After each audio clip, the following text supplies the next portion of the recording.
los representantes me han mandado un mensajito para que resolvamos una situación. Entonces, chicos, por favor, remitan el mensaje de que lo resolvemos la siguiente clase en presencialidad. ¿Ya? Quería resolverlo hoy, pero como no estamos en presencialidad, no lo veo que sea adecuado. Necesito conversar. Estamos.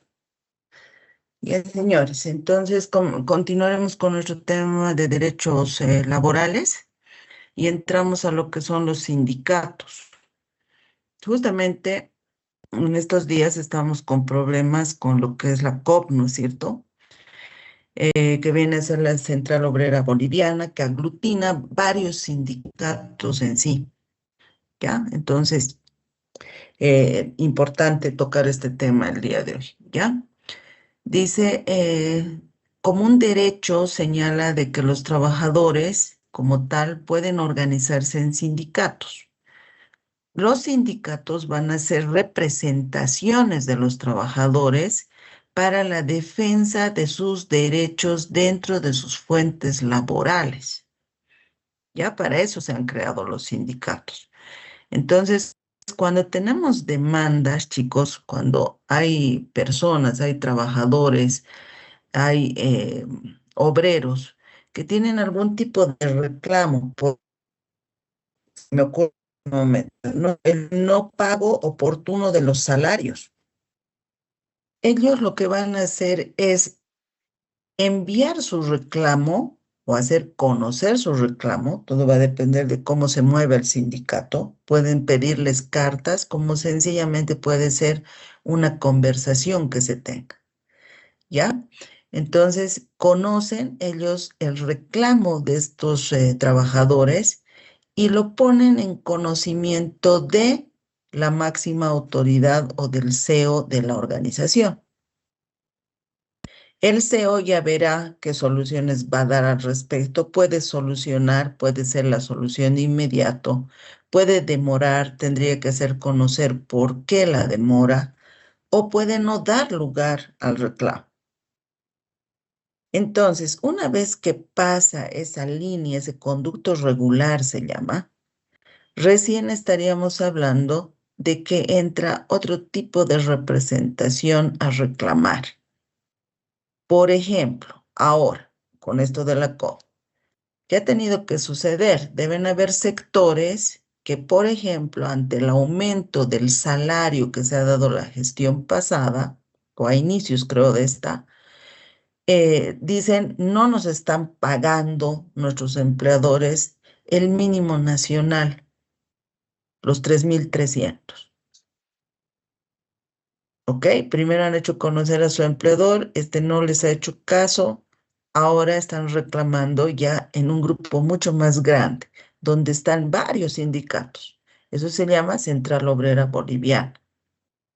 Y habría que analizar caso por caso, porque quizá no todos los sectores tengan el mismo conflicto, ¿se dan cuenta? Ya, entonces para eso sirven los sindicatos. Ahora un sindicato va a tener la representación, van a estar a cargo de una representación elegida de manera democrática por cada uno de los trabajadores. Entonces se va a elegir a un representante del sindicato que va a ser la máxima autoridad de ese sindicato y pueden elegirse hasta secretarios. ¿Ya? Entonces, apaguen por favor sus micrófonos, chicos, si no se crea eco.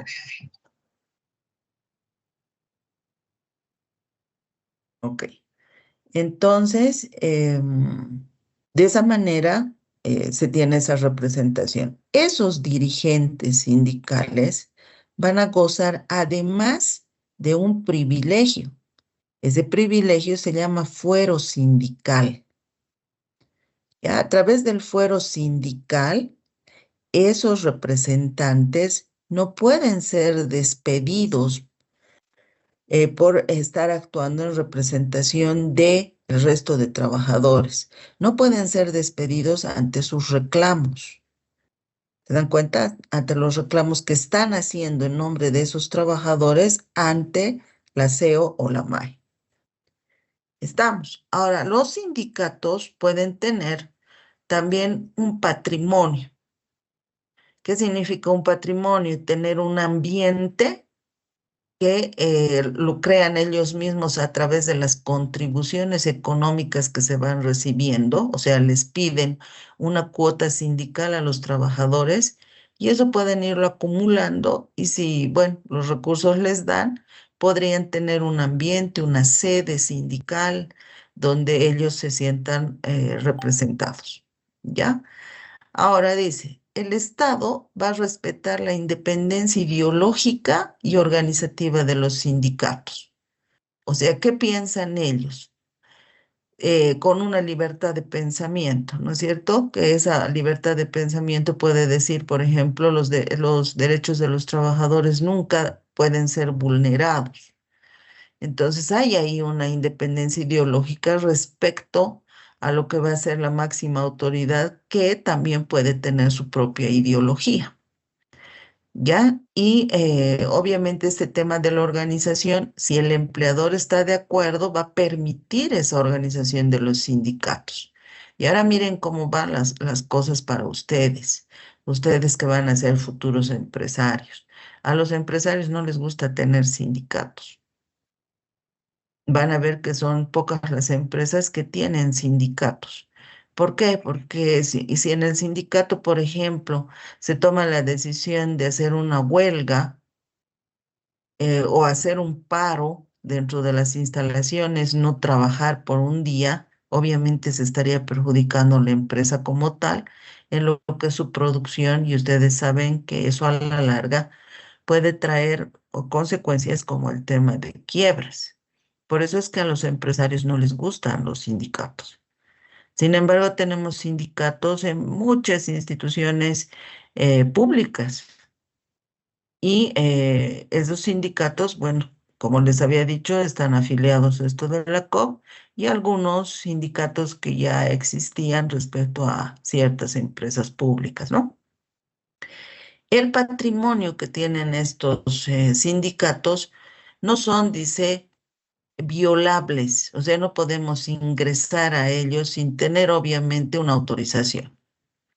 Son inembargables. Si hay un problema con un sindicato y alguno de los trabajadores quiere, por ejemplo, embargar para que le devuelvan, no sé, las cuotas sindicales, no lo y tampoco se delega ese patrimonio. Si ha sido hecho en una gestión y entra otras autoridades dentro de este sindicato, no es que las primeras les van a pasar el patrimonio a las segundas. No, porque esto pertenece al sindicato como tal, no pertenece a las personas, no dirigentes.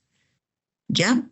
A eso se refiere, chicos, este tema de los sindicatos. Déjenme pasar la diapositiva.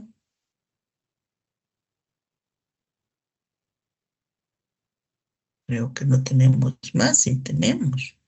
Y se me ha salido.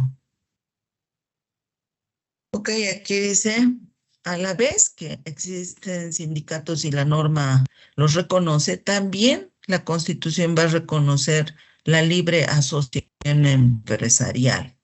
Eso quiere decir que entre varios empresarios puedan juntarse, entre varias empresas puedan juntarse y asociarse. Ahí tenemos, por ejemplo, los grupos grandes de empresarios, ¿no? La ASOBAN para los bancos. Existen grupos de empresarios en el oriente, muchos grupos de empresarios en el oriente. Por ejemplo, los que se dedican a la agricultura, los que se dedican a la ganadería, están asociados. Ellos también se reúnen, también toman decisiones. Cuando hay incremento salarial, ahora que está pidiendo la COP ese incremento del 20%, también los empresarios asociados y han estado pendientes de las noticias también reclaman, ¿no? Y dicen, bueno, a ver, si quieren ese porcentaje de aumento, entonces también se tienen que reunir con nosotros para ver si nosotros estamos en la posibilidad de pagarles. Y el Estado como tal en esa reunión solamente estaría de mediador, no podría intervenir mucho Sin embargo, no hemos escuchado que se hayan sentado COP y se hayan sentado los empresarios para este tema del 20%, ¿no ve? Porque el gobierno ha dicho, nosotros ya como gobierno ya hemos incrementado los salarios. Entonces se están agarrando un poquito de esto, pero veremos cómo va dándose también la situación en estos próximos días. Tenemos que estar pendientes del tema de noticias. El patrimonio que hagan estas asociaciones empresariales, al igual que los sindicatos, va a ser inviolable, inembargable, pero también pueden ser patrimonios tangibles, aquellos que se pueden ver, se pueden tocar, e intangibles, aquellos que no se pueden ver ni tocar. ¿Estamos? ¿Sí? ¿Se entiende? Sí, iba a preguntar una cosa antes de esto. Ya, que tenga Disculpe, relación con aquí el tema, porfa. Dime. iba a preguntar que si un sindicato, ¿cómo se puede registrar uno? O más bien, he escuchado de personas que han evitado sindicatos y quiero saber cómo se hace un sindicato legal, Ya, de auténtico, acuerdo, ante el ojo de público. acuerdo. De acuerdo. ¿Qué se tiene que hacer para formar un sindicato? Primero, el tener la intención, ¿no es cierto?, de formar el sindicato. Ahora, para que ese sindicato sea reconocido legalmente, lo que se tiene que hacer es apersonarse al Ministerio de Trabajo, recabar los requisitos dentro del Ministerio de Trabajo, cumplirlos y automáticamente el Ministerio de Trabajo los va a consolidar como un sindicato legal dentro de una institución o una empresa. Esa es la forma. Está bien, doctora. Y otra pregunta es, ¿se puede remover ser un sindicato? ¿O no si os puede cuando ya se os autorice? A ver, ¿cómo? Remover es una cosa. Que si Mm, puede dejar de existir un sindicato, sería la pregunta correcta. sí, Ya. iba a decir Sí puede remover que sea dejar de legal existir un el sindicato. sindicato. Sí puede dejar de existir. Pero eso no va a ser voluntad ni del empleador ni voluntad del Ministerio de Trabajo. Así como los trabajadores han decidido formarlo, los mismos trabajadores tienen que decidir que deje de existir. Está bien, muchas gracias. Ya, de acuerdo. Entonces, finalizamos esta partecita de los derechos laborales diciendo que había sido deber del Estado y de la sociedad, dice, la protección y defensa del aparato industrial y de los servicios estatales. ¿Qué servicios estatales podríamos nombrar? A ver, ¿quién se anima a darme unos dositos?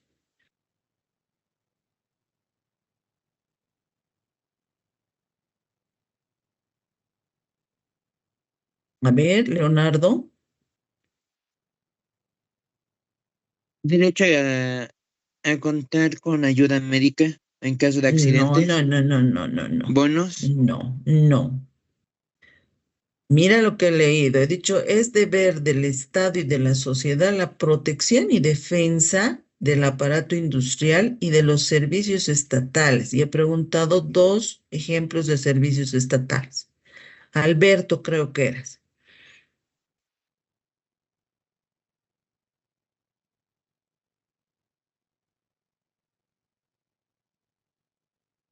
¿Quién estaba con la manito levantada?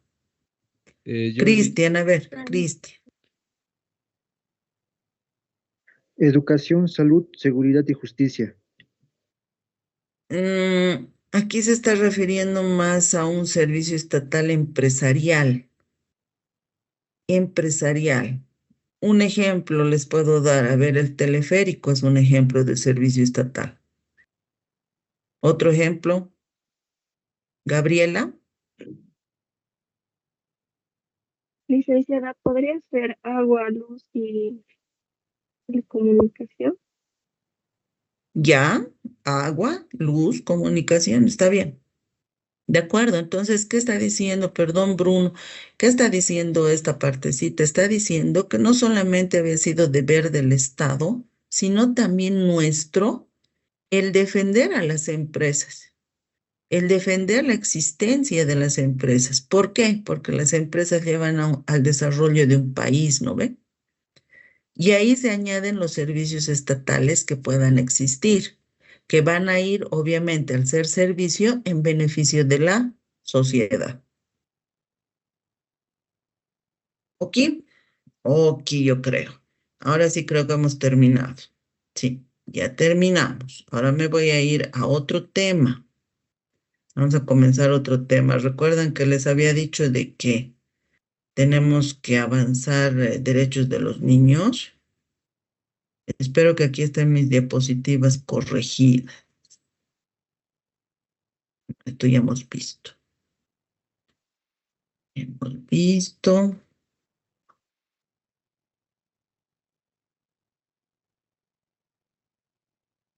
¿De dónde? Se me ha ocultado este. A ver. ¿Será este? Exacto. Esto también lo vamos a resumir porque esto es un poquito para conocimiento general de cada uno de ustedes y obviamente que no se irrespete los derechos de los niños. A ver, acabamos de terminar lo que es el derecho laboral y tendríamos que preguntar lo siguiente. Si ustedes son empresarios, ¿pueden contratar niños para que trabajen? ¿O adolescentes menores de 18 años?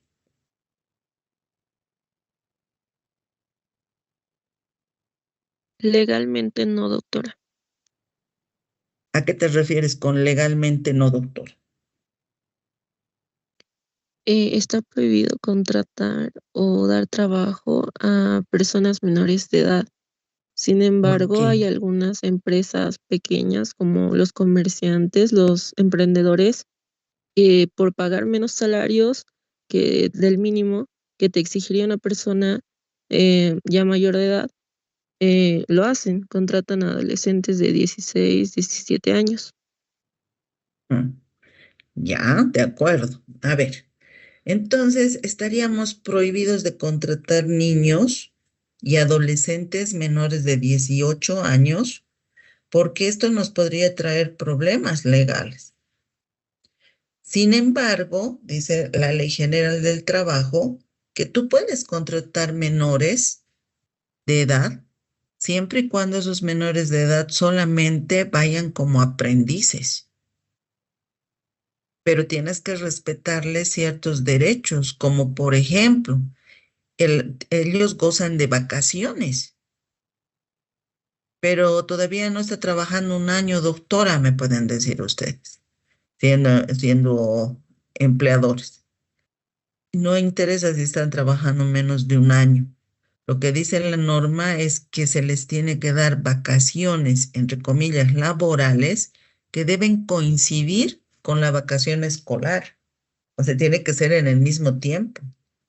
Y por otra parte, la norma también nos dice, si tú contratas menores de edad que todavía están en la etapa escolar, tiene que ser en horarios distintos de esa etapa escolar. Y finalmente, si contratas menores de edad, dales labores que no dañen su crecimiento, o sea, cosas que no sean pesadas, ¿ya? Ahora, hay situaciones extremas, ¿ya? Pero que no dejan de existir. Una es que a veces las constructoras o los constructores, los albañiles, contratan menores de edad. ¿Para qué? Porque un menor de edad es muy ágil. ¿Se dan cuenta? Entonces los contratan para que les vayan pasando ciertas cosas que ellos necesitan en el avance de su obra. Sin embargo, en ese pasar pueden decirles, a ver, pásennos una bolsa de cemento. Y puede ser que el menor tenga 13 años, ya estamos afectando su crecimiento. No sé si recuerdan, había tiempos en que los minibuseros se llevaban de voceadores a sus guaguas. No sé si han podido ver alguna vez esa situación. Si alguien me confirma. Sí, licenciada. Ok. Entonces, los menores abren y cierran las puertas. Ahora nosotros, en la mayoría del tiempo, nosotros somos quienes nos abrimos y cerramos las puertas. ¿Es una tarea fácil o es una tarea complicada? Creo que es una tarea a veces complicada, porque la puerta pesa bastante. Y segundo, dependiendo de la posición en la que está el minibús, y nosotros sabemos cómo es nuestra ciudad de La Paz, con subidas y bajadas, la puerta muchas veces se cierra muy rápidamente, entonces constituye un riesgo, ¿no ve? Pero a cambio de ese trabajo que han ido haciendo, ¿qué han hecho los minibuseros? Si han sido sus hijos, por ejemplo, les han dicho, tú ayúdame, ¿no es cierto? Y yo te voy a comprar lo que necesitas de tus útiles, lo que me estás pidiendo de tus útiles. Entonces no han recibido una remuneración como tal. Y en otros casos son hijos o niños que se apersonan y dicen, ¿le puedo ayudar? Buscando algún tipo de resarcimiento económico por alguna necesidad. Y los minibuseros, ¿qué hacen? Les dan poquísimo, ¿no es cierto? Y se han dedicado a esto, digamos que toda la mañana, o en el peor de los casos, todo el día. Entonces tenemos que ser muy cuidadosos con eso. Y por otra parte, también existe la realidad de padres que los llevan a trabajar a los menores eh, por el tema de necesidad, evidentemente, y esperemos que todos los casos sean de ese tipo y no sea un abuso a los menores. Los llevan a trabajar, los emplean para que les lleven luego todo el dinero que ganan. Y a veces encima son maltratados. Son cosas que no debemos hacer, que están prohibidos. ¿Y por qué está prohibido maltratar a un niño? A ver, ¿qué me pueden decir? ¿Por qué creen que esté prohibido maltratar a un niño? O niña, obviamente.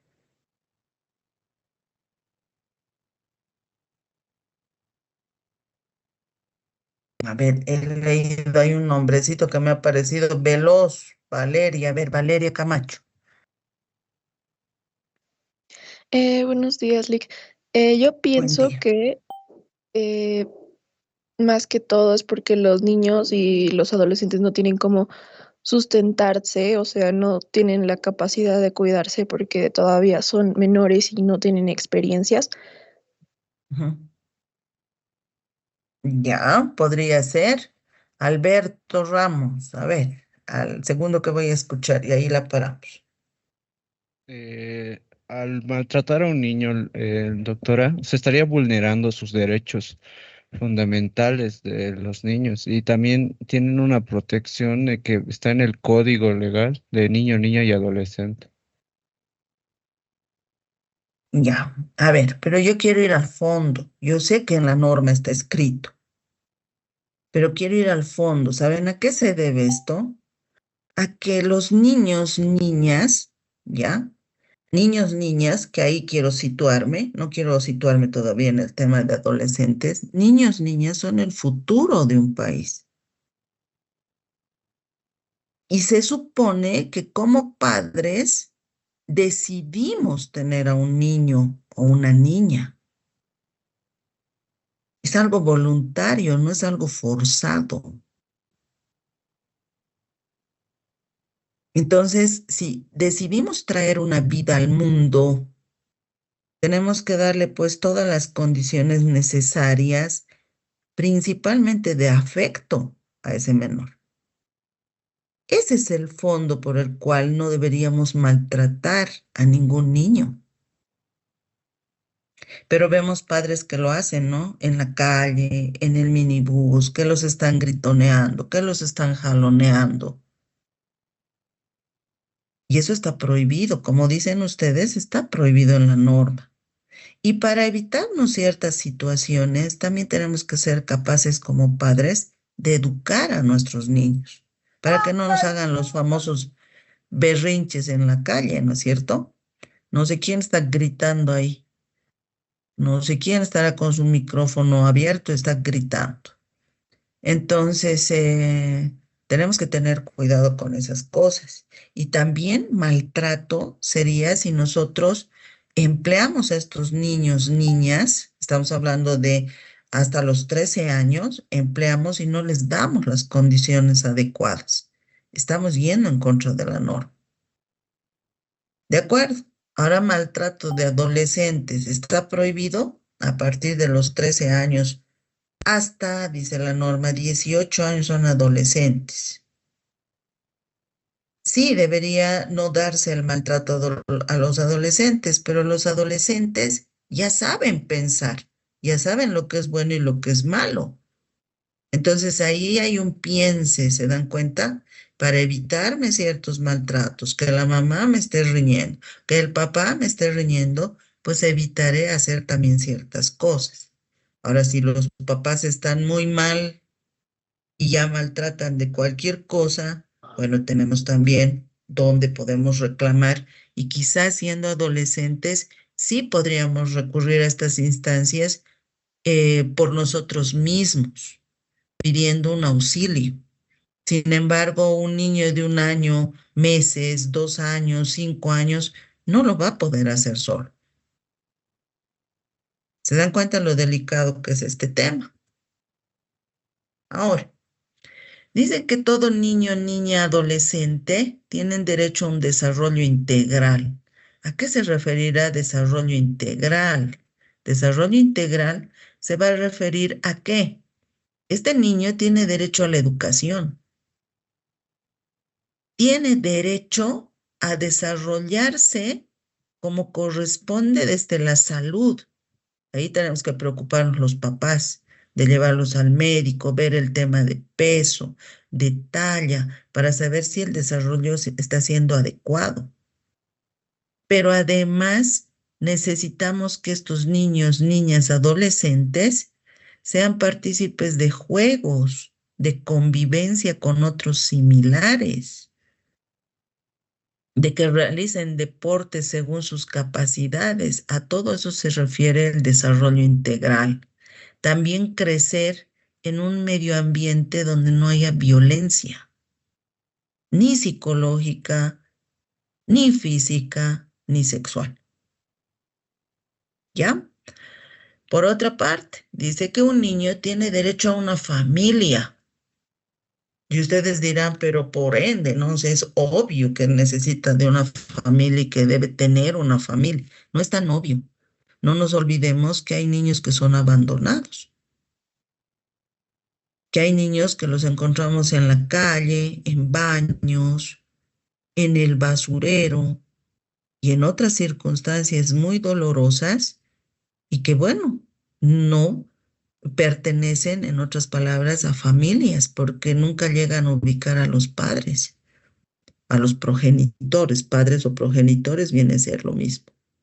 Entonces, eso nos da a entender lo siguiente. Hay niños que van a nacer dentro de una familia donde está papá, mamá y donde pueden haber hermanos.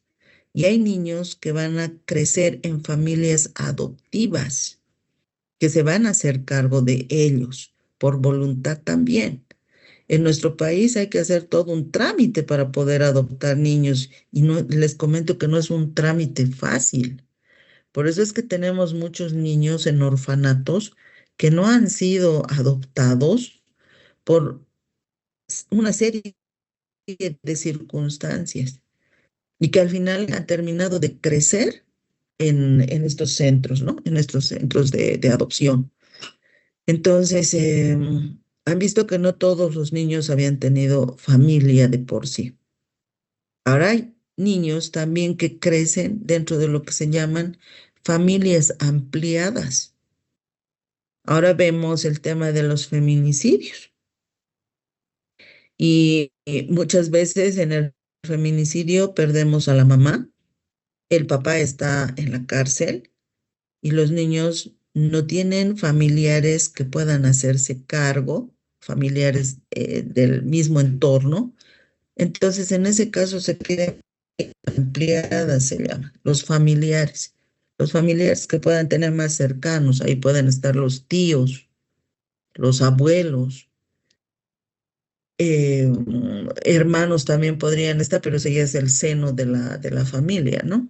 Entonces, Ahí también estas otras personas se van a constituir a lo largo del crecimiento de este menor en su familia. ¿Sí? Entonces había sido importante para un niño tener su familia. Y ustedes, cada uno de ustedes debe valorar a sus familias, ¿no? Decir, pucha, sí, he crecido en una familia, he compartido con mi familia, mis padres me quieren, mis padres me cuidan, mis padres me dan de todo, y estoy tranquilo y estoy feliz, tengo un techo donde vivir, no como otros niños que no pertenecen a nadie. Entonces, ahí también la norma nos habla de la responsabilidad como padres. Los padres tenemos que ser responsables para traer hijos al mundo. Y a eso me estaba refiriendo también anteriormente. Es una decisión. Si tú no quieres traer niños al mundo, se respeta porque es una decisión que se está tomando. Pero si tú quieres traer niños al mundo, también tienes que ser consciente de tus posibilidades de traer niños al mundo. De si la pareja con la que estás y piensas tener el niño es la pareja adecuada, no es circunstancial, no es del momento. No es una persona que a la larga se va a deshacer del niño o de la niña, ¿no? Entonces tenemos que ser totalmente responsables en ese sentido. Y también el código nos habla de esta parte que me voy a saltar acá, que dice, toda niña, niño, adolescente tiene derecho a la identidad. Si has nacido en una familia, primer detalle, vas a tener un nombre y vas a tener los apellidos de tus progenitores. Por lo tanto, tienes filiación con ellos y tienes una identidad como tal. ¿Qué pasa con los niños que encontramos en la calle botaditos y que viven? Hasta los que no viven los tenemos que enterrar con un nombre. No pueden irse como NNs. ¿Saben lo que son los NNs? Los que no tienen identificación.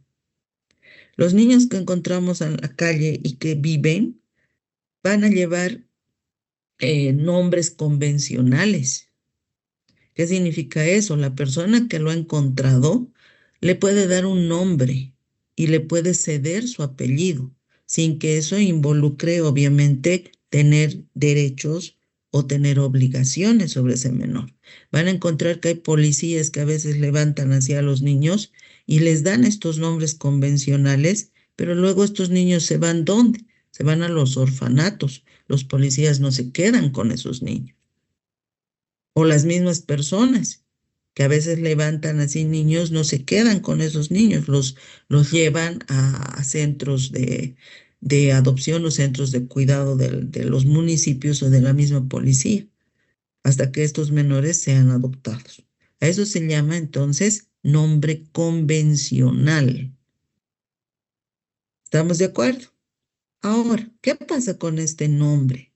Hay papás, y aquí me refiero a papás, a varones, ¿ya?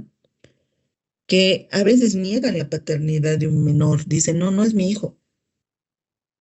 Y han debido haber muchos casos de este tipo, por eso es que la norma ha visto necesario poner un artículo al respecto.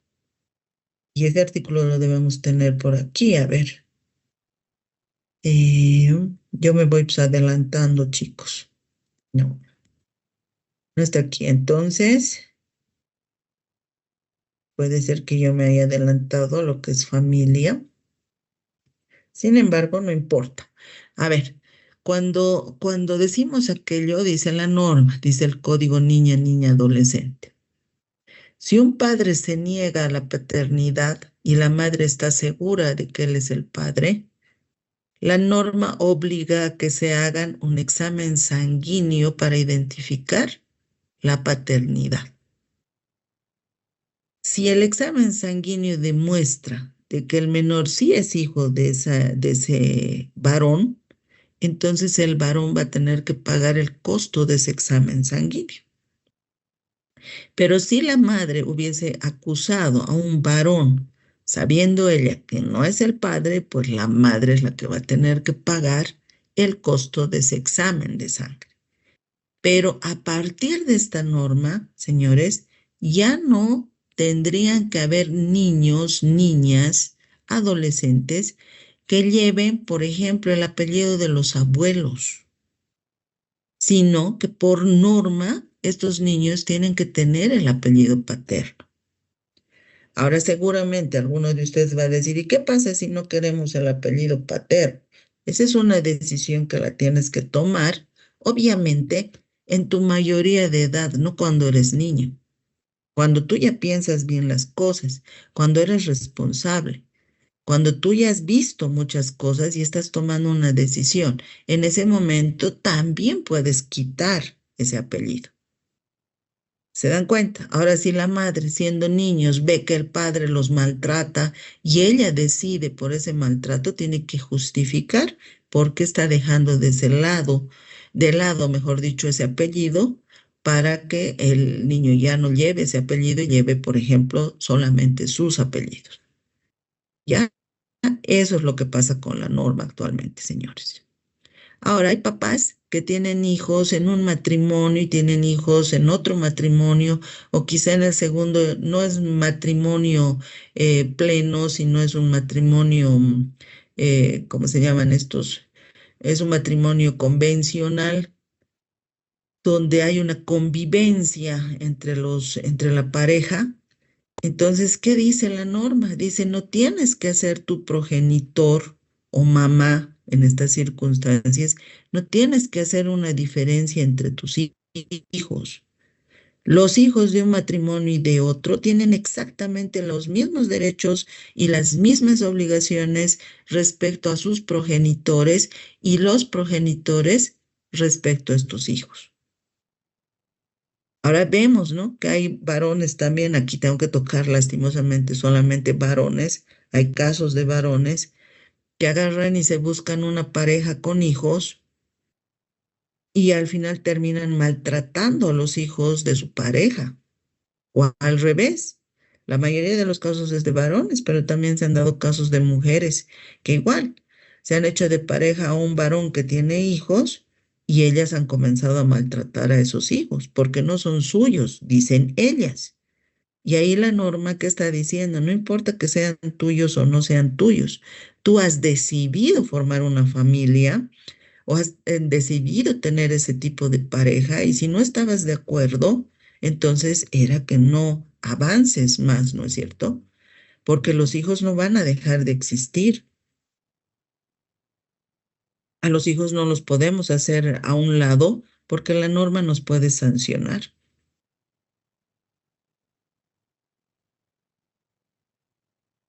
¿Sí? ¿Se entendió?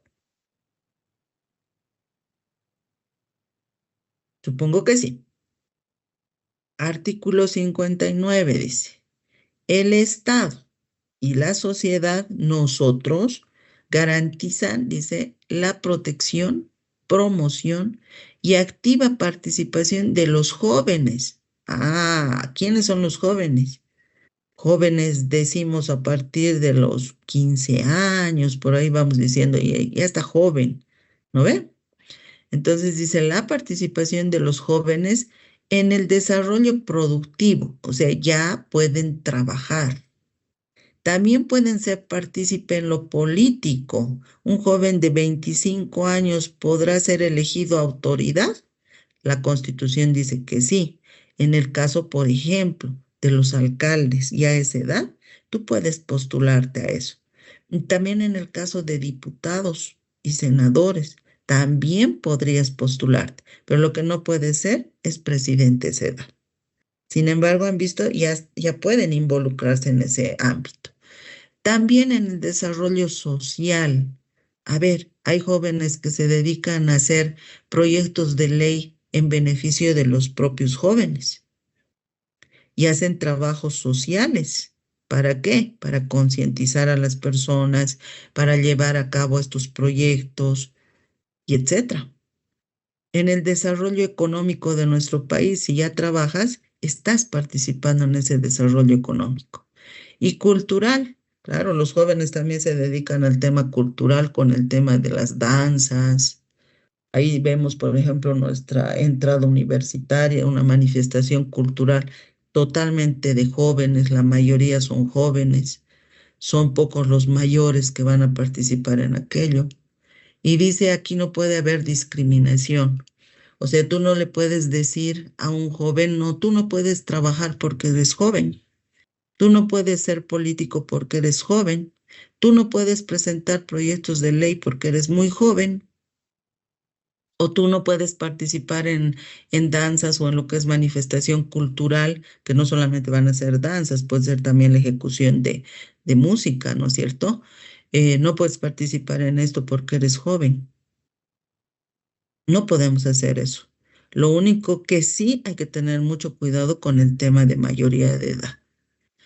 Si hacemos eso, nos estamos metiendo en tema de discriminación, por lo tanto podemos ser sancionados también.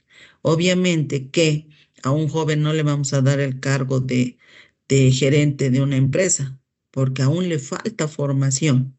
Sin embargo, este joven sí se tiene que encaminar de alguna manera y en su momento pues podrá ser gerente de una empresa también.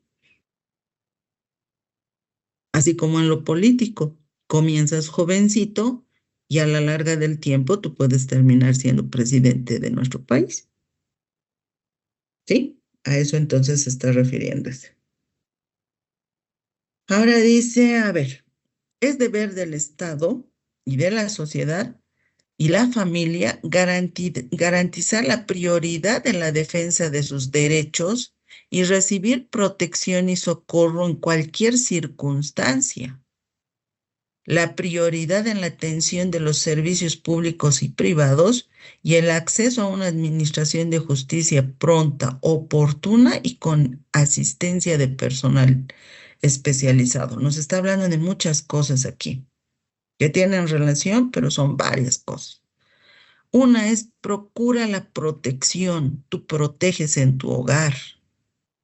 Proteges sabiendo dónde está tu hijo. Proteges sabiendo cuáles son sus amigos. Proteges sabiendo los horarios de entrada y de salida del colegio o de alguna otra actividad. Entonces ahí te está diciendo, tú como familia tienes esa obligación de proteger, pero también la sociedad, o sea, nosotros, si vemos un niño solito en la calle, no podemos ser indiferentes, no podemos dejarlo transitar, le tenemos que dar protección hasta que la policía llegue. ¿Para qué? Para que la policía, obviamente, analice cuáles son las circunstancias de por qué ese niño está en la calle y busque a su familia y lo restituya a esa familia, si es que el caso amerita. ¿No ve? Entonces, todo eso es protección, pero no solamente es la familia la que protege o la sociedad, también es el Estado y también son los administradores de justicia. ¿Cómo los administradores de justicia? Hay casos terribles, chicos, donde los niños están en total vulneración. Hablamos, por ejemplo, de lo que son violaciones. Están en total vulneración de sus derechos. Como administradores de justicia, primero tenemos que determinar quiénes son los culpables de eso, con una adecuada investigación. Pero tenemos que también cuidar, proteger a ese menor mientras se dé esa investigación.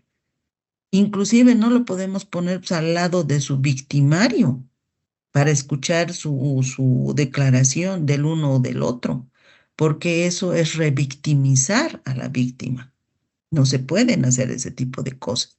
Entonces, los administradores de justicia tienen que saber proteger y tienen que saber priorizar estos derechos de estos menores, dando pues solución a estas problemáticas, ¿no es cierto? Evitando que hayan consecuencias peores. A eso se refiere. Ahora, cuando hablamos de justicia pronta, a veces también como niños se callan por temores o porque el victimario, porque la persona que les está haciendo daño les mete ideas en la cabeza o amenazas en su cabecita para que ellos se callen. Entonces pasa tiempo. Sin embargo, por más años que pasen, la norma dice, nosotros tenemos que escuchar y tenemos que determinar la protección de ese menor o de ese adolescente quizá, o de esa persona adulta que ha sufrido esos daños cuando era niño. La justicia tiene que ser entonces pronta en la medida de que nos enteramos. Nos hemos enterado hoy, no podemos estar resolviendo de aquí a 10 años, de aquí a 3 años. Yo sé que ahí me van a decir, pero la justicia en nuestro país no es pronta. Estoy de acuerdo de que no es pronta. Estoy de acuerdo. Sin embargo, como Estado, tenemos que mejorar pues esa situación. Si vemos que nuestra justicia está corrompida, entonces tenemos que cambiar pues a los administradores de justicia. ¿Y quién puede hacer eso? El Estado y la sociedad también. Nosotros también tenemos que presionar para que la justicia tiene que ser oportuna en el momento en que se necesita y con asistencia de personal especializado. Por ejemplo, para los niños, no es ir y enfrentar un niño a un adulto que se llama juez, porque el niño obviamente viendo a una persona que no conoce, no se va a abrir fácilmente. Entonces ahí necesitamos, por ejemplo, la ayuda psicológica destinada precisamente al trabajo de estos niños y adolescentes. Ese es un ejemplo, ¿no? De personal especializado. Por otra parte, hablamos de socorro. Dice socorro en cualquier circunstancia. Estamos viendo que lo están golpeando a un niño. ¿Pasamos? No pasamos. Nos quedamos. Vemos cómo lo vamos a ayudar. Pero es que es su mamá, pero es que es su papá. Eso no justifica. ¿Han visto el caso de los niños que no hace mucho se han manifestado terriblemente dentro de un hogar que está ahí por la avenida del Poeta, cerca al Multicine? ¿Han logrado ver esa noticia? De unos niños que estaban saliendo de las ventanas con barrotes y con ciertas cosas gritando auxilio. No sé si han tenido la oportunidad de enterarse de esa noticia, chicos. Parece que no. Ha ocurrido en la ciudad de La Paz y también se dan otros casos en otras ciudades. ¿Qué pasa ahí? De inmediato que los vecinos se han dado cuenta de que había niños gritando y pidiendo socorro, obviamente que han llamado a la policía, porque nosotros vecinos no podemos ingresar a un lugar sobre el cual no tenemos acceso, ¿no es cierto? No podemos ingresar violentando accesos, chicos. Entonces llamamos a la policía y la policía tiene que presentarse ante estas circunstancias. Entonces el socorro tiene que ser inmediato y no solamente se han presentado los policías, también se han presentado ciertos diputados que están trabajando con el tema de niños, niñas. ¿Y saben quién está a cargo de quién están a cargo los orfanatos? Principalmente de las gobernaciones de cada departamento. Entonces los gobernadores también tienen que hacer un buen trabajo en ese sentido, porque los niños no pueden ser maltratados dentro de un hogar, ¿no es cierto? No podrían, no deberían. Sin embargo, sí sabemos que se dan esas circunstancias, pero las autoridades también tienen que ser las que pongan un alto a esto. Se han dado dos circunstancias distintas. Ahorita me estoy acordando de otra que se dio en Obrajes también, con niños más pequeños, donde ahí también se filmó una de las encargadas del cuidado maltratando a menores.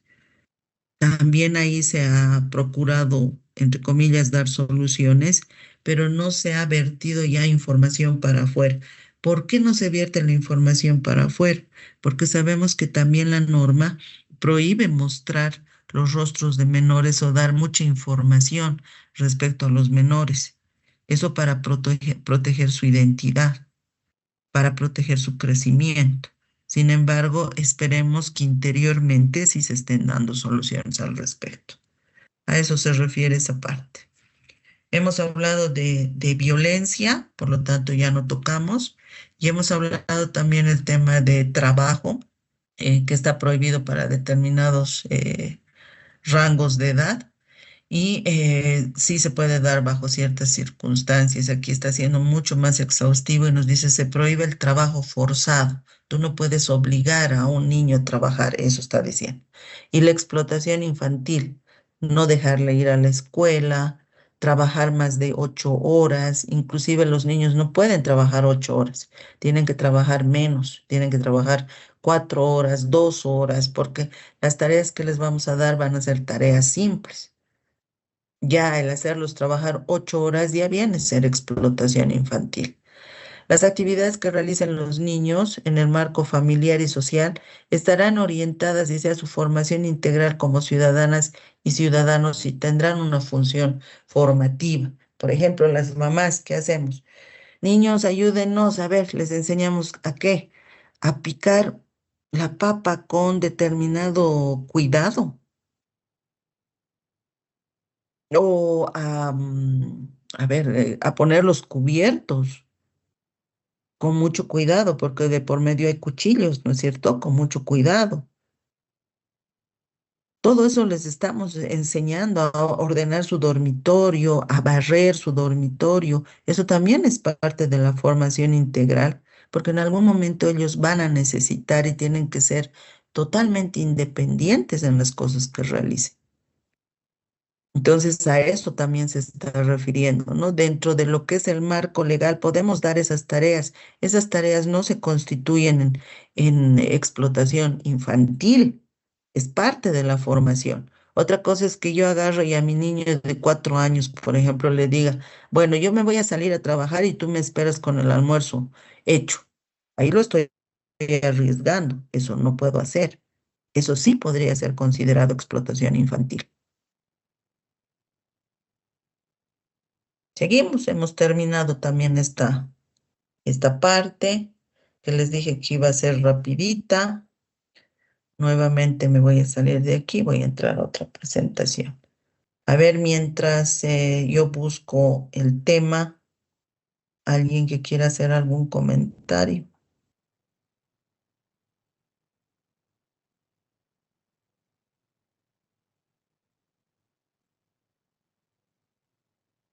Nadie, ya se han dormido. ¿Están por ahí? ¿Todavía están vivos? ¿Respiran? Chicos. Sí, Lick. Todo bien. Más Sí, bien. estamos vivos. Ay, más bien. Yo ya me Sí, estaba doctora. asustando. Estamos de vuelta aquí. Ya, muy Aunque bien. quería preguntarle algo A ver, pregúntame, Leonardo. sobre lo de derecho de niños y niñas y adolescentes. Quería saber de que hay casos donde sé que esto suena un poquito fuerte de embarazo adolescente ¿Ya? y quería saber qué se hace en esa situación Bueno, cuando hay un embarazo adolescente. ya, complicado, ¿no ve? Suena medio fuerte, como tú lo has dicho. Hay casos donde se dan embarazos de adolescentes, pero de muy chicos, ¿no? Porque no es lo mismo hablar de un adolescente de 13, 14 años a un adolescente de 17, 18 años. No es lo mismo. Me supongo que el tema que tú quieres tocar más bien es de los más pequeños. Entonces, en esos casos, ¿qué ocurriría? Primero, tenemos que saber bajo qué circunstancias se ha dado ese embarazo, porque en realidad como papás tenemos que dar toda la información a nuestros hijos para que esto no ocurra y tenemos que darles protección también. Cuando hablo de protección, no solamente estoy hablando de anticonceptivos, estoy hablando del tema de protección. Estás bajo mi cuidado, yo tengo que ver con qué personas te relacionas. Protección. Y tengo que hablarte antes de darte cosas, tengo que hablarte los pros y los contras que hay en determinadas circunstancias que como yo les hablaba a mis hijos, determinadas circunstancias que están hechas solamente para adultos, desea decir, no para niños, no para adolescentes. Ahora, supongamos que el hecho se da por X razones.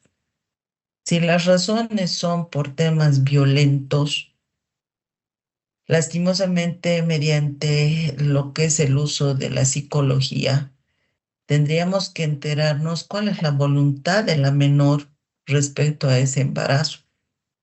Y por otra parte, tenemos que pedir también el tema de estudios médicos para ver si la mamá quiere, por ejemplo, tener el bebé teniendo 13 años, qué pros y qué contras tendríamos a través de lo que es la salud. Y de acuerdo a eso, tomar una decisión conjunta entre padres e hijos. Siempre y cuando obviamente veamos que hay más riesgos que otras cosas. Por otra parte, puede ser que la menor de entrada diga, no, pues yo he tenido este embarazo por circunstancias muy dolorosas, muy penosas o en circunstancias terribles, y a mí no me gustaría tener este menor o este bebé.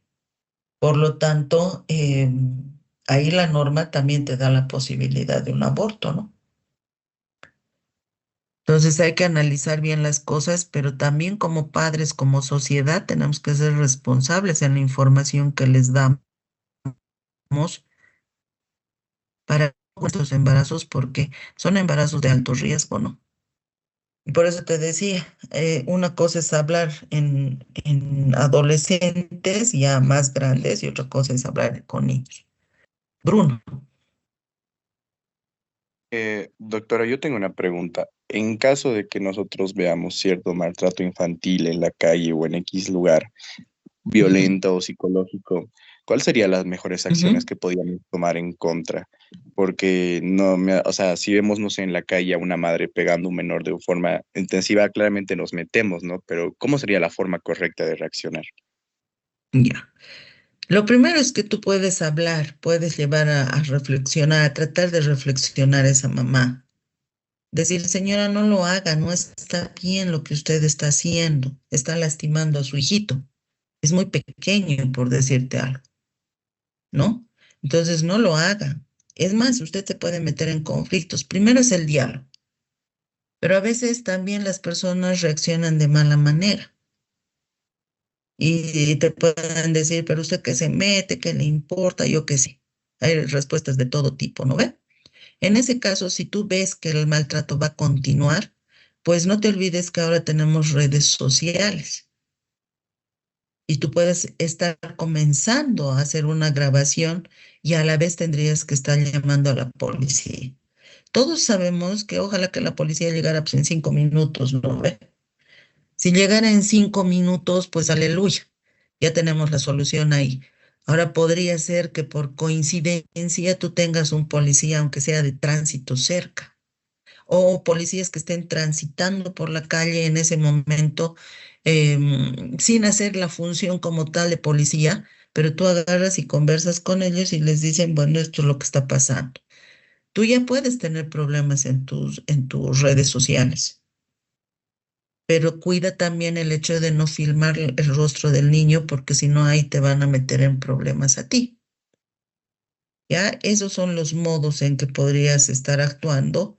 Y lo otro es que si son varias personas, bueno, traten, si es de día, traten de conducir a estas personas también a lo que es, o a esta persona y el niño, a lo que es defensoría del menor, que es dependiente de los gobiernos municipales. Esa sería la otra circunstancia, pero hay cositas que vas a poder hacer y hay cositas que no vas a poder hacerlas, ¿no? Entre lo que podrías hacer, Bruno. Sin Gracias, embargo, doctora. a comparación de muchos años atrás, yo por lo menos ya veo menos niños maltratados en la calle de lo que antes se veía. Me supongo que es porque la gente ya también está conociendo las normas. Y por otra parte, Bruno, que ahorita se me ocurrió también esto, nosotros somos voces informadas que podemos trasladar lo que recibimos de información o lo que conocemos de información a nuestras familias. Y podemos de esa manera evitar también ciertas circunstancias que se puedan dar en la calle. Con eso no estoy diciendo que en nuestras familias se ejerza violencia necesariamente, sino que yo puedo agarrar y comentarle esto mismo a uno de mis hijos y mi hijo va a trasladar a otras personas el mismo comentario y quizá lleguemos a personas que realmente son violentas y van a comenzar a cuidarse. Esa es otra forma también de ayudar. ¿Ya? Está bien, doctora, gracias. Gracias a ti, Bruno. Bueno, ahora vamos a entrar a los derechos de las familias. Ahora ya vamos a hablar más de papá, mamá. ¿Qué dice? Dice que el Estado va a reconocer y proteger a las familias porque son el núcleo fundamental de la sociedad. A partir de las familias hacemos una buena o una mala sociedad. Y eso es algo que nos estamos olvidando en el tiempo actual. No es por nada, chicos, pero los que hemos recibido la formación de antigua, ¿no? Que muchos de ustedes la critican, yo lo sé. Sin embargo, hemos recibido hartos valores y hemos recibido también el tema de saber bien qué es bueno y qué es malo, aunque nos consideren ustedes los reprimidos, a los que los han violentado para aprender las cosas, sí, sí se han dado esas circunstancias, pero también nos han servido mucho. Ahora, ¿qué está pasando? Lastimosamente mamá y papá salen a trabajar porque ya el sueldo de papá solito ya no alcanza para sustentar a la familia. Pero nos estamos olvidando de algo básico. ¿Qué es ese algo básico? Que tenemos que... Mi pie. ¿Qué le ha pasado a ese pie? Perdón, dice, había estado abierto. Digo, prendí mi micrófono. ¿Qué le ha pasado a tu pie? Me duele, nada más ¿Por eso. qué? Porque he caminado mucho ayer y ¿Cuándo? entonces, ayer, ¿Ayer? Y ahora está sí, doliendo. sí, Bueno, cuando te sea posible, date una duchadita con agua fría y un poquito de agua caliente, rapidita, y vas a ver cómo te vas a restablecer de ese cansancio. ¿Ok? Ahora apágame el micrófono para que no nos enteremos. Más cosas que son privadas. ¿Ya? Gracias. Bueno, entonces les decía, ¿no? Nos estamos olvidando los padres de algo bien fundamental, que es el tema de la convivencia como familia. El sentarnos, el hablar, el preguntar cómo estás a los hijos y no suponer que están bien porque los vemos que están bien. ¿Cómo te fue en tu día? ¿Qué tal tus clases? ¿Te está gustando tu carrera? ¿Qué tal tus amigos? ¿Tienen trabajos? ¿Vas a hacer trabajo en grupo? ¿De casualidad te gusta alguna chica, algún chico? ¿Tienes todo? ¿Necesitas algo? ¿Eres feliz? ¿Estás triste? ¿Por qué estás triste? ¿Por qué estás feliz? Ese diálogo nos está faltando. Ahora suponemos que las cosas están bien porque los vemos a ustedes moverse, los vemos llegar, pero ya no entramos en un diálogo, ya no entramos en una convivencia, ya no nos sentamos juntos para almorzar, ya no nos sentamos juntos para desayunar, ni para cenar. Ya damos las cosas por hechas. Y hasta en esos diálogos también uno va inculcando valores. Por ejemplo, si mi hijo llega de la universidad y dice, ucha, mamá, hoy día estaba bien la clase, pero ha habido un problema en el aula. ¿Qué problema? Supongamos, a ver, este caso que les voy a relatar. pues robaron algo de alguien. Entonces ahí los papás a raíz de ese comentario podemos decir, es malo robar, ¿no? Porque puede traer consecuencias. ¿Y qué le habrá pasado a ese joven, a esa señorita para estar robando? Ah, dice que está en una mala situación económica. Pucha, qué complicado, pero no debería arriesgarse a un robo. Imagínate que la lleven a la policía. Hasta vergonzoso para ese joven. Entonces ya vamos inculcando valores, ya vamos dando señales los padres. Pero si no hay diálogo, entonces ni nos vamos a enterar de esas circunstancias, ni nos vamos a agarrar de esas circunstancias para seguir educando. Y ese es el rumbo que se ha ido olvidando. Mientras que en mi época, como la mamá se quedaba en la casa, la mamá era la que nos metía pues muchas de esas cosas. Inclusive nos metía temores, pero eso también ha hecho que nos evitemos problemas. Y cuando el papá llegaba del trabajo, todos teníamos que estar sentados en la mesa para almorzar. Y el papá siempre decía, ¿qué tal? ¿Y cómo fue tu día? O él nos contaba, pucha, mi día ha sido bien complicado, en el trabajo han habido cosas. Y nosotros íbamos aprendiendo de lo que le pasaba al papá, a la mamá, y evitábamos de esa manera ciertas circunstancias porque encontrábamos semejanzas. Entonces nos estamos olvidando de ese rol que tiene una familia en la sociedad. Ahora los chicos, pucha, si tú no llegas durante el día, no te enteras de que han llegado o no han llegado a la casa muchas veces. Los dejas en esa libertad. Tú llegas de noche y no te enteraste de que tu hijo llegó 5 minutos antes que tú. ¿Y qué hizo todo el día en la calle? ¿Y con quién estaba todo el día en la calle? ¿Por qué sus amigos todos andan en la calle todo el día? ¿Qué pasa con los papás? ¿No hay control?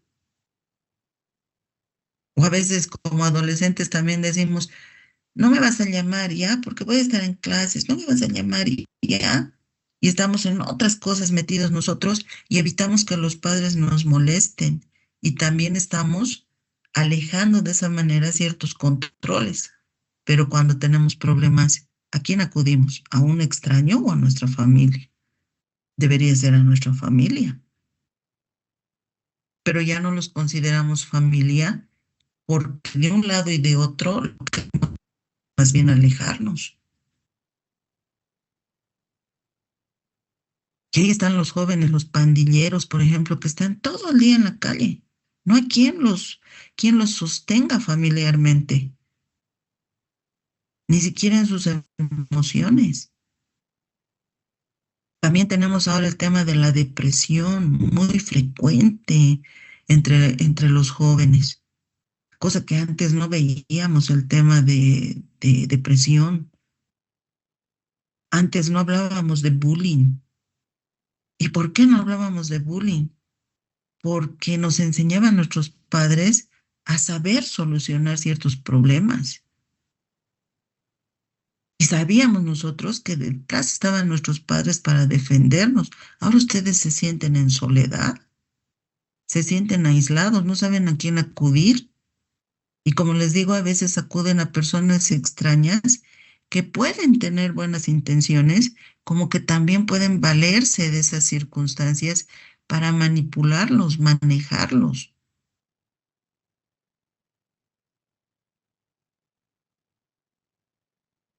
Entonces, ojo con lo que les estoy diciendo. Les estoy diciendo que ustedes a futuro, si en algún momento van a formar una familia, formen una familia de las antigüitas, que esas sí valían oro. Vean los defectos y virtudes que tienen en sus familias y saquen lo mejor de lo que han aprendido y hagan una mejor familia. A eso estoy queriendo llegar con este punto. No que quede solamente en este texto, es el núcleo fundamental de la sociedad, la parte principal que va a ser una buena sociedad. Es un texto, lo hagamos realidad. Ahora, esa familia formada por papá, mamá, hijos, tiene que dar las condiciones sociales y económicas, pues, para el desarrollo integral de todos sus miembros. No es yo no voy a trabajar, no importa que seamos pobres, no puedo trabajar. Tienes que tratar de ayudar y te tienes que formar, tienes que estudiar. Ya no se puede dar la sociedad de antes, donde la mujer se dedicaba a bordar, a tejer, a cuidar a los niños. Ahora necesitamos salir y para eso las mujeres nos tenemos que formar. Dice, todos los miembros de la familia tienen igualdad de derechos. O sea, no es que el papá tiene más derechos, la mamá tiene menos derechos. No es que el hijo varón tiene más derechos y la hija mujer tiene menos derechos. Todos tienen igualdad de derechos, pero también tienen igualdad de obligaciones. No es que solamente la mamá tiene que limpiar la casa, también lo tiene que hacer el papá y lo tienen que hacer los hijos, según las condiciones. No es yo me voy a salir, hagan ustedes, no hay eso. Ahora se ven parejas, en la actualidad se ven parejas con esta igualdad de derechos que dicen, bueno, un fin de semana yo lavo la ropa y el siguiente fin de semana tú lo lavas. Y hay parejas que se están formando de esa manera y me parece que es lo más adecuado también, porque el peso lo tienen que tener todos.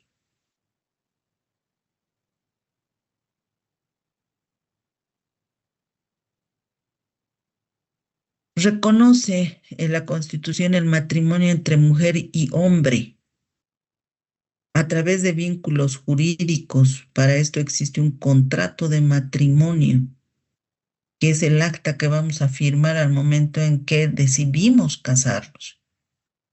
Y ese contrato nos va a dar igualdad de derechos y deberes a los que nos estamos casando. Ahora aquí, miren lo que les voy a decir. La Constitución solamente está reconociendo este matrimonio heterogéneo, hombre-mujer. Y en la actualidad conocemos que hay una diversidad de parejas cuyas características pueden ser homogéneas. ¿Y qué pasó con ese reconocimiento? Por el momento, a raíz de este artículo, nuestro país no está dando un reconocimiento pleno, entonces, al matrimonio entre homogéneos. Sin embargo, no es algo que no se pueda hacer, ¿se dan cuenta? Pero por este artículo es algo que no está plenamente reconocido. También dice, va a reconocer las uniones libres o de hecho. Esas parejas que no se van donde un oficial de registro civil, esas parejas que no se van a ir ante un sacerdote a casarse, sino que sencillamente van a convivir juntas por un lapso de tiempo muy largo, puede ser muy corto. También se reconocen esas uniones. Y también se reconoce que en esas uniones hay igualdad de derechos y obligaciones entre ellos. ¿Sí? ¿Qué requisito se pone para este matrimonio legal, lo vamos a llamar, y estas uniones? Que ninguno de los cónyuges tenga impedimento legal.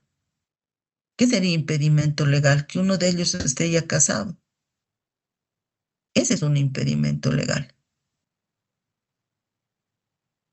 Si uno de ellos ya está casado, no puede volverse a casar porque incurriría en un delito que se llama bigamia. ¿Sí?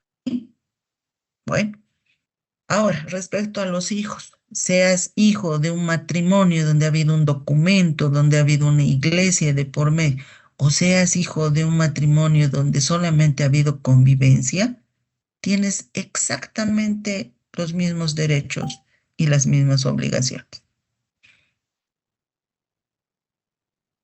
Los cónyuges, dice, o convivientes tienen el deber de atender en igualdad de condiciones y mediante el esfuerzo común el mantenimiento y responsabilidad del hogar.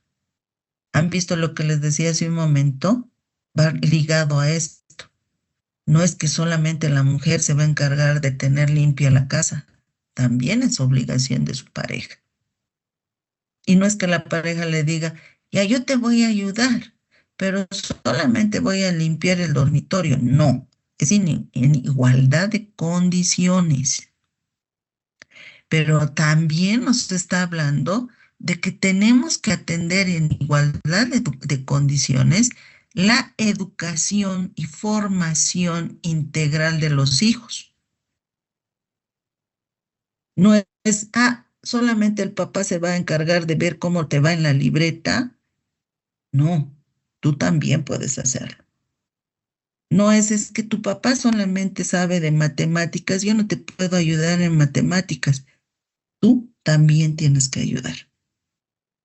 Eso es lo que está diciendo aquí. Y no solamente respecto a menores sanos, sino también a menores que tengan circunstancias especiales. No me gusta mucho tocar el tema de discapacidad. A ver, Aileen, te escucho. Doctora, una preguntita. ¿De lo que está hablando está haciendo con respecto al artículo 52 o está mostrando otra diapositiva? Porque Estoy algunos dicen mostrando otra diapositiva. porque se congeló en el artículo 52, Doc. ¿52 o 62? Aquí dice artículo 52, se reconoce y garantiza el derecho a la libre asociación empresarial. Ahí se Y quedó. mira, nadie, si vos no hablas, los otros no hablan. A ver, ahí ya pueden ver. Mis compañeros estaban poniendo que no, se congeló la pantalla, por eso también. Yo pensé que era Sí, mi pero internet. así como vos, cualquiera puede tener el derecho de levantar la manito en las circunstancias. Pero ahora se puede ver ahí, ¿no? No, doctora, nada, se ¿Nada? queda en el Ya. artículo 52. Ok, voy a dejar de compartir y voy a volver a compartir. Gracias, Aileen. Bueno, lo importante también es que me sigan un poquito en el apunte. Ahora sí pueden ver. Ahora sí, doctor. Ahora sí se puede ver. Ya, aquí estoy yo. Mira, he avanzado. A ver, vamos a retroceder un poquitín. He avanzado unas dos. Ahí comenzaba. He avanzado esa. He avanzado esta. Y ahora estaba en esta. ¿Ya? Les decía que a mí no me gusta tocar mucho este nombrecito de discapacidad. Prefiero capacidades especiales o diferentes. ¿Ya? Entonces, si me escuchan hablar al respecto de capacidades diferentes o especiales, me estoy refiriendo a esto. Ahora, al hablar también de esto, tenemos que ser conscientes de lo siguiente. Como nos está dando esa igualdad de obligaciones y de deberes, ya cuando hablamos de la separación de los padres a través de divorcios, sencillamente separación también de las obligaciones que tenemos respecto a los hijos continúan. No es que nos hemos separado y ahí acaba.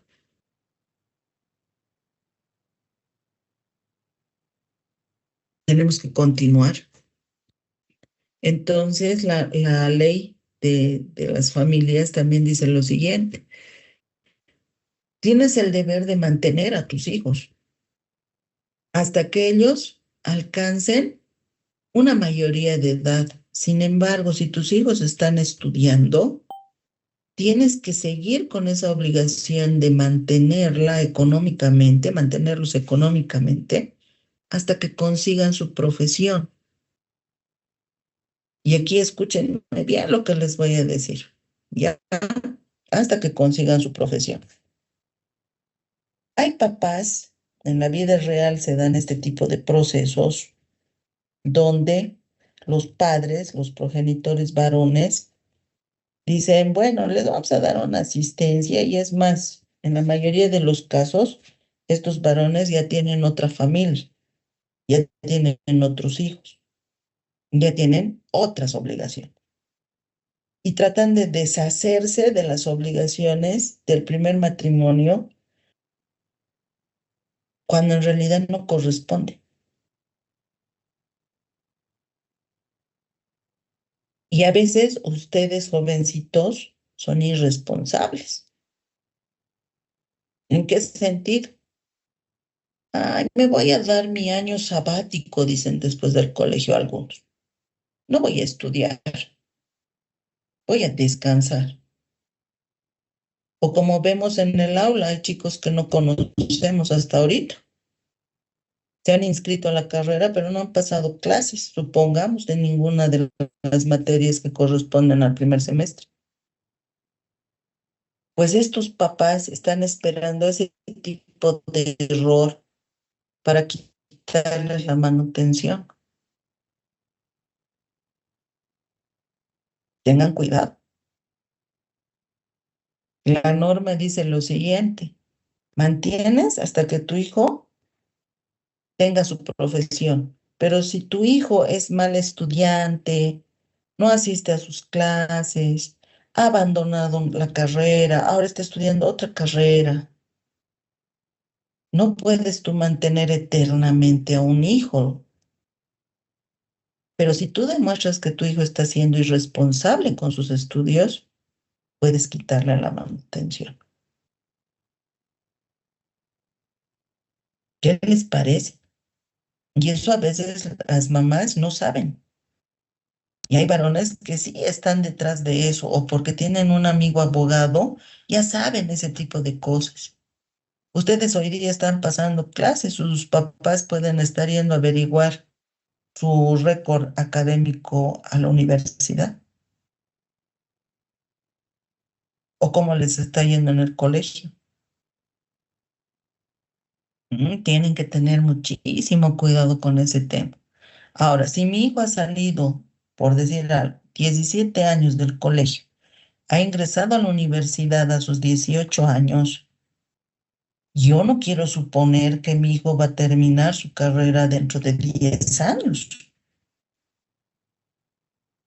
Mi hijo tiene que terminar en el tiempo correspondiente de su carrera.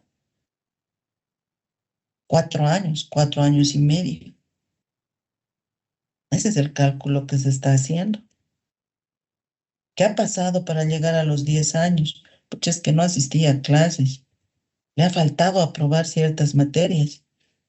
¿Por qué has reprobado tantas materias? Es que no asistía a clases, papá. Bueno, así como eres capísimo para no asistir a clases y ser irresponsable, yo también seré irresponsable contigo y te dejaré de mantenerte. Miren lo que les estoy enseñando hoy. Dice, el Estado protegerá y asistirá a quienes sean responsables de las familias en el ejercicio de sus obligaciones. O sea, el Estado te va a proteger, señor papá, si tú eres responsable de las obligaciones que tienes con tus hijos. El Estado te va a proteger, mamá, si tú haces todos los esfuerzos para ser responsable con tus hijos. No esas mamás que andan de fiesta. Yo he tenido el caso de un estudiante que me ha dicho, mi mamá anda de fiesta, doctora. Y está buscando de todas las formas.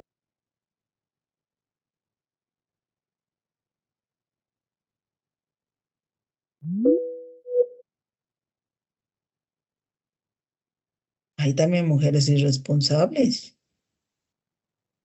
O hay mamás que agarran y tienen una familia, se divorciaron, se consiguieron otro varón que les anda calentando.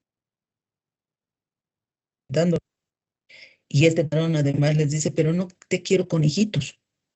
Para las mujeres es muy fácil abandonar a sus hijos. Eso no está bien.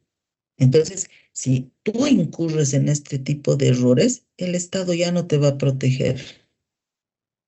no va a abogar por ti. El Estado va a decir que se haga lo que dicen las normas. Artículo 65. En virtud del interés superior de los niños y adolescentes y de su derecho a la identidad, la presunción de filiación se hará valer por indicación de la madre o el padre. Lo que les he hablado hace un momento, ¿recuerdan? Y que me puse a buscar en lo anterior, estaba aquí. Esta presunción de identidad es mi hijo, será válida salvo prueba en contrario a cargo de quien niegue la filiación. En caso de que la prueba niegue la presunción, los gastos incurridos corresponderán a quien haya indicado que es el hijo de esa persona, que en realidad no era el padre del menor.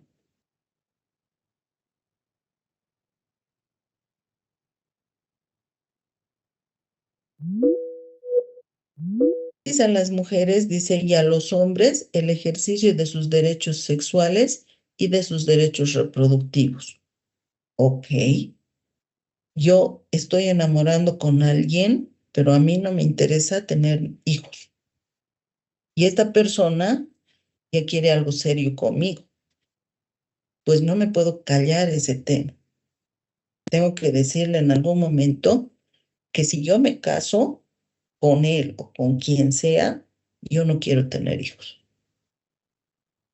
Y mi pareja verá si tampoco quiere tenerlos y está de acuerdo con mi decisión, o si más bien muere por tener niños, entonces le doy la libertad suficiente para que cuenta a otra pareja, no a mí.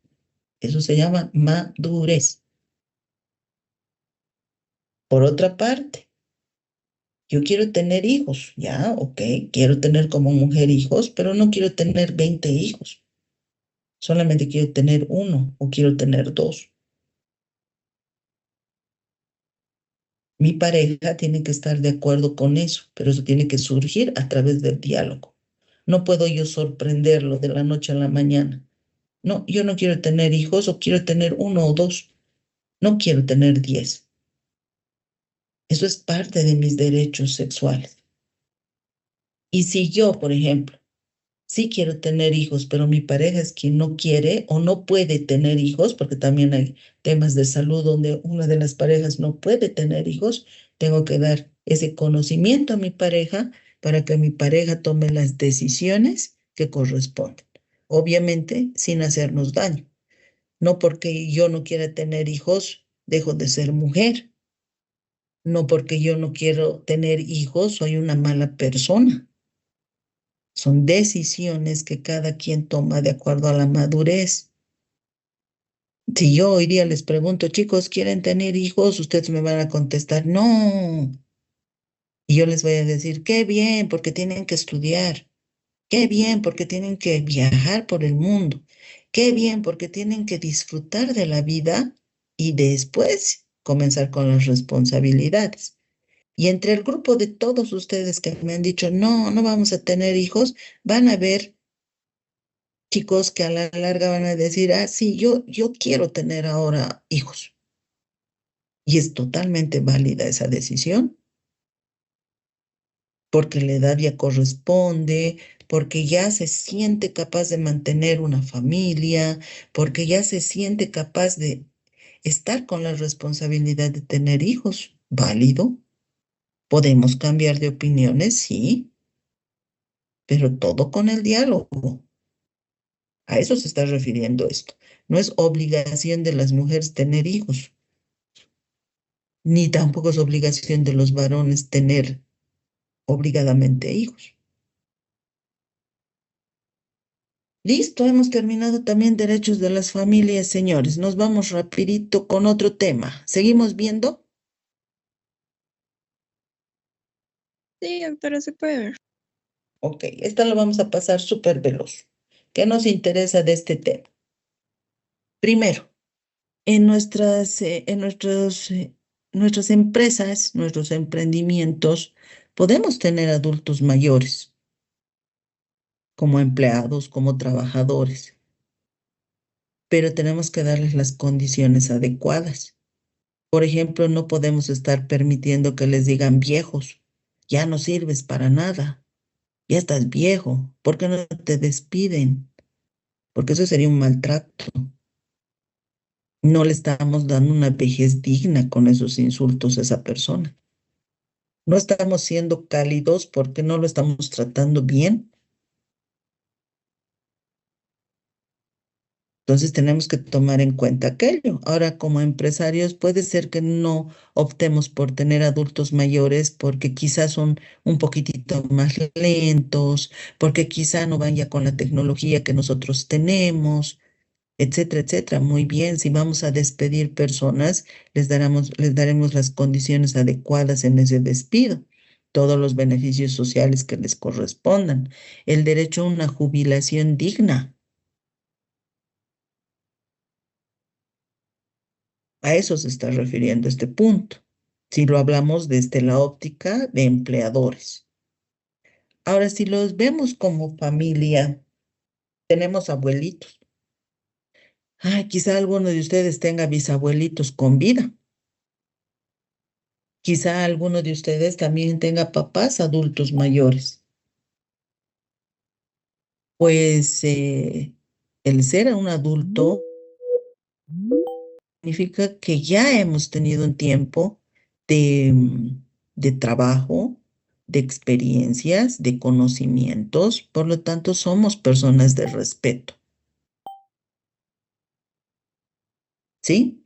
Cuando estamos reunidos en familia, vamos a hacer una parrillada por el 1 de mayo y vienen los abuelitos a la casa. Y supongamos que uno de los abuelitos es más habladorcito y ya nos lleva contando 100,000 veces una misma historia. Ustedes no pueden agarrar y decir, pero pucha, abuelo, todo el tiempo me andas diciendo lo mismo, andas contando la misma historia. No, puedes decir exactamente lo mismo con otras palabras, porque tú en algún momento también vas a ser adulto mayor y nadie te dice que no vas a ser de los repetitivos. No sabemos cómo vamos a llegar a ser adultos. Todos queremos llegar a ser personas bien conscientes, estar bien de salud, em, personas muy informadas, todavía personas que nos capacitamos. Todos quisiéramos tener esa adultez. Sin embargo, no tenemos la seguridad de hacerlo. Por lo tanto, si nosotros queremos que nos traten bien cuando seamos mayores, tenemos que comenzar a tratar bien también a los mayores actuales. ¿Qué vemos en nuestra sociedad? Vemos lo siguiente, vemos un desprecio a los adultos mayores, vemos el hecho de que el adulto mayor solamente nos ha servido por un tiempo, después ya nos estorba, los metemos en asilos, por otra parte los sacamos del bien inmueble que ellos han construido, los botamos a la calle, para nosotros hacernos de ese bien inmueble. Les hacemos firmar documentos, los engañamos, los acompañamos a cobrar su renta dignidad, que es una miseria, todavía es una miseria. Hay muchos adultos mayores que no tienen una jubilación, que que no han trabajado y obtienen esta renta dignidad para subsistir. ¿Cómo subsisten en el mes? No consideramos eso, más bien como nietitos o personas buenitas los acompañamos a cobrar y les estamos diciendo, ¿y si me regalas 100? ¿Y si me regalas toda tu renta, dignidad? Y estos viejitos, por el cariño que nos tienen y también por el temor que nos tienen, a veces entregan todo. Y no estamos poniéndonos a pensar, ¿y cómo viven? ¿Y qué hay detrás de ellos? El Estado como tal en algún momento se ha preocupado por ellos y ha comenzado a crear no solamente lo que actualmente se llama renta dignidad. Antes teníamos el bono sol, ¿no es cierto? Y otras políticas que eran similares, que también estaban en esa condición de darles dinero para que ellos puedan subsistir. Nosotros como hijos que trabajamos, tenemos que darles también a estos adultos mayores la seguridad, por ejemplo, de un seguro médico. Pero si nosotros no trabajamos, vamos a ir a manguearles, como decimos comúnmente, ¿no ve? No los vamos a cuidar.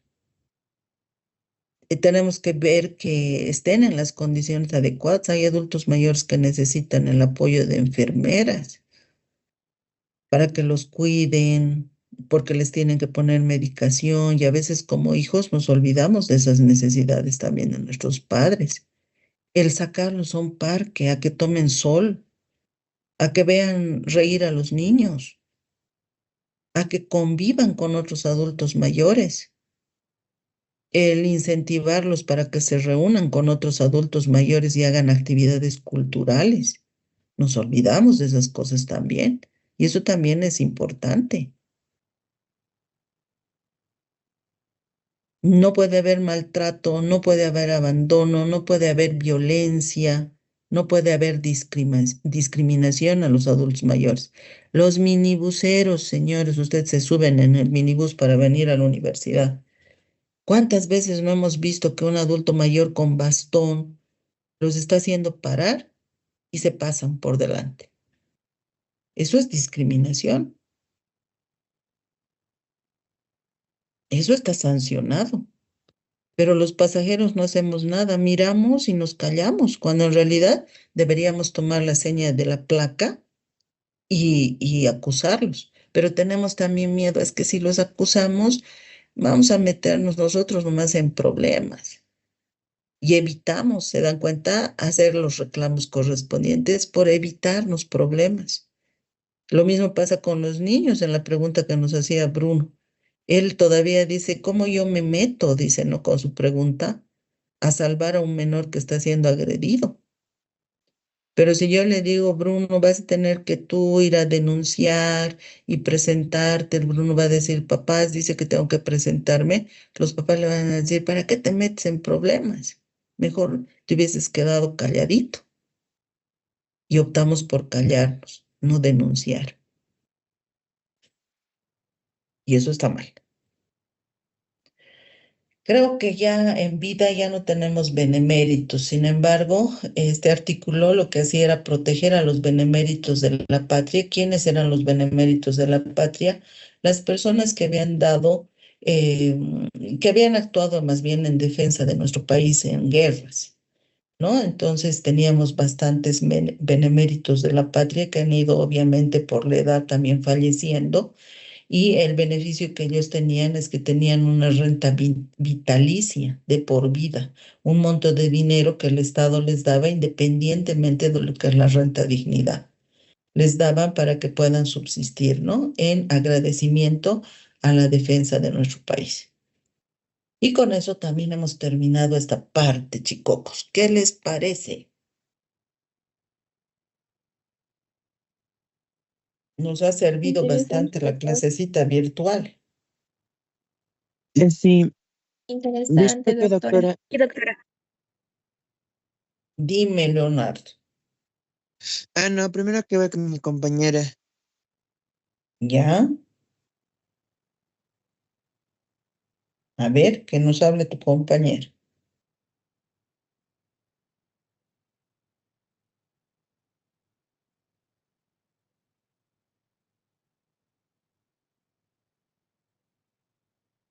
No nos va a hablar la compañera. Creo que la compañera estaba diciendo que sí, que estaba bien lo que hemos avanzado y que la clase virtual nos sirvió para avanzar. Dime, Leonardo. Bueno, iba a decir sobre que opino que hay un problema sobre la gente de la tercera edad porque algunos ancianos en tanto otros países, aparte de Bolivia, han sido abandonados ¿Ya? como niños. Siento que los sectores que más son atacados por el hecho de que no pueden reclamar tanto sus derechos serían las personas de la primera edad, niños de entre los primeros meses de vida hasta los 10 años, ¿Mm? hasta los adultos de la tercera edad, ya que algunos pueden llegar a solo tenerlos por los bonos que se les atribuyen Ujú. por el Estado. Yo Ya, siento que esa son, es una opinión que estás dando, ¿no? No es una sí, pregunta. es Ok, una estamos de opinión. acuerdo, estamos de acuerdo, estamos completamente de acuerdo. En Europa, por ejemplo, hay países donde la mayor cantidad de población que se tienen son personas adultas mayores. ¿Por qué? Porque los jóvenes han optado por no tener niños, por lo tanto, ya son entre adultos y adultos mayores su población. Y evidentemente, como tú dices, sí son estratos de la sociedad donde se ve mayor vulneración de derechos y mayor también ejercicio de violencia contra ellos, ¿no? Y esto también es parte de la formación que tenemos que dar como padres, porque como les he dicho, ustedes que son jovencitos, en algún momento van a llegar a ser adultos mayores.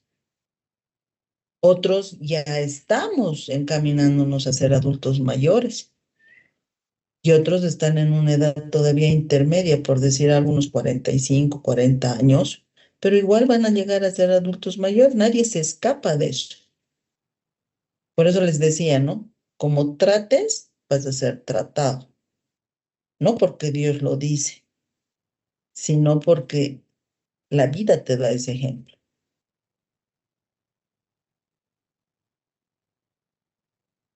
Entonces tenemos que ser cuidadosos en ese sentido y tenemos que ser también amorosos, ¿no? Lo que les relataba hace un momento, puede venir el abuelo a la parrillada y nosotros todo aburridos, ¿no? O sea, cállate porque estás repitiendo todo el tiempo lo mismo. O el abuelito está en la silla de ruedas y en lugar de decir, pucha, mi abuelito está en silla de ruedas, no puede caminar, lo moveré un poquitito hacia el sol si es que obviamente él quiere y no lo dejaré todo el tiempo en la sombra y esperaré que mi mamá lo tenga que atender porque es su hija. No, pues tú también tienes parte de la sangre del abuelo. Tú también tienes que procurar lo mejor para el abuelo. Y si ellos no tienen voz, tú tienes que ser la voz de ellos.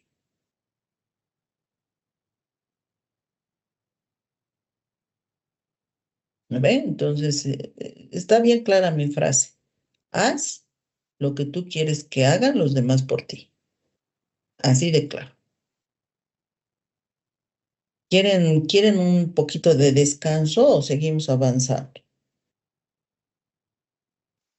Un descansito, doc, por favor. Un descansito, ok. Un descansito de 20 minutos como en aula. A ver, Limber, te estás levantando la manito. Gracias, doctora, por la opinión. Perdón, no te entendí bien, Le Limber. dije muchas Ah, gracias Leonardo. por la Ok, palabra, no doctora. tienes de qué, Leonardo. Ahora sí, Limber, a ver, te escucho.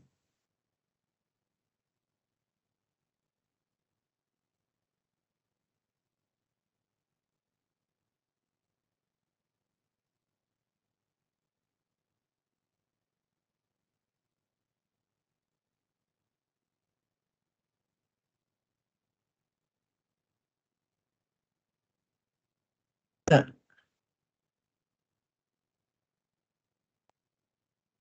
no he escuchado proyectos nuevos al respecto, querido. No he escuchado nada al respecto. Sí sería interesante, no te olvides que también se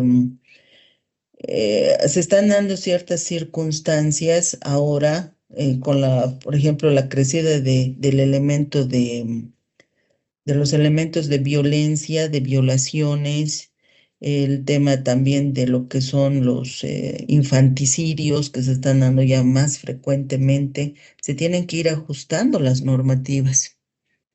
Pero para los niños que están en situación de abandono, realmente solamente tenemos la ley de los niños, niñas, adolescentes que de alguna manera tratan de proteger. Sin embargo, yo pienso que tiene que haber un mayor control dentro de estos centros. Control en todo sentido, control para contratar personal que los cuide. Tiene que haber control a las autoridades que se hacen cargo de estos centros. Tiene que haber control a través, ahora la tecnología nos ayuda en muchas cosas. No pueden haber cámaras, por ejemplo, tapadas en estos centros de acogida a menores, como tampoco debería haber cámaras apagadas para lo que son asilos. Y quien tiene que regular eso es el Estado. La tecnología nos tiene que ayudar para dar con ese tipo de situaciones que son muy dolorosas a veces, ¿no? Entonces, se tienen que seguir puliendo las normas y las normas tienen que salir en el momento que sean necesarias. Limpio. Ya, entonces falta todavía mucho por hacer. Estamos comenzando. Este proyecto de la ley Brisa que está en discusión todavía de que si es favorable o no es favorable ponerla ya en vigencia en nuestro país, también nos está hablando de adolescentes de 16 años, 15 años con el tema del estupro. ¿Quién está con su micrófono abierto? Entonces, todo eso va a traer a la larga o a la corta, tiene que traer también modificaciones en nuestras normas limpias. Eso te podría decir. ¿Ya?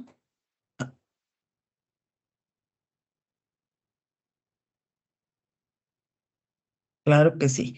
Entonces, estamos a 12:27, nos reencontraremos 12:47, chicos. Vayan y descansen. Nos vemos en un cachito. Chau, chau. Gracias, doctora. Gracias, doctora.